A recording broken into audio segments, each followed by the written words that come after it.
नमस्कार मंडळी, मी सरिता. स्वागत आहे तुमचं आपल्या या संजोग हेल्दी फूड किचन यूट्यूब चॅनलवर. तर आज मी ते बनवत आहे शेपू आणि पालकाची मिक्स सुकी भाजी. तर त्यासाठी एक जुडी शेपू आणि 10 ते 12 पालकाची पाने मी स्वच्छ धुवून घेतली. आता त्यानंतर दोन्ही भाज्या व्यवस्थित बारीक चिरून घेतल्या आणि फोडणीसाठी एका कढईत तेल गरम केलं. त्यामध्ये मोहरी, जिरे, कढीपत्ता, बारीक चिरलेल्या हिरव्या मिरच्या, बारीक चिरलेला कांदा आणि ठेचलेला लसूण घातला. कांदा आणि लसूण हलक्या लाल रंगावरती भाजून घेतला. महाराष्ट्रीयन घरांमध्ये अत्यंत लोकप्रिय आणि पौष्टिक अशी ही डिश आहे. ही भाजी पातळ म्हणजेच रस्सा भाजी आणि सुकी अशा दोन्ही प्रकारे बनवता येते. अनेकदा लहान मुलं वा मोठेही शेपू खायला टाळतात, पण आरोग्यासाठी अतिशय फायदेशीर आणि चवीला अप्रतिम लागणारी शेपू आणि पालकाची मिक्स सुकी भाजी तुम्हीही नक्की करून पहा. कांदा आणि लसूण भाजल्यानंतर त्यात थोडी हळद घातली, बारीक चिरलेला शेपू घातला, बारीक चिरलेला पालकही घातला, चवीपुरतं मीठ घातलं, थोडासा गरम मसाला घातला आणि ही भाजी एकजीव करून घेतली. भाजी नीट परतली की त्यामध्ये चणा डाळ किंवा मुगाची डाळ ही तुम्ही वापरू शकता. तर इथे मी भिजत घातलेली मुगाची डाळ वापरली आहे.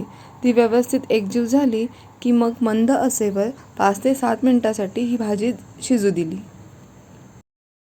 भाजी जास्त घट्ट वाटल्यास थोडे गरम पाणीही घालू शकता. लसूण आणि डाळीमुळे या भाजीची चव आणि पौष्टिकता अधिक वाढते. पालक थंड तर शेपू उष्ण प्रकृतीचा असतो.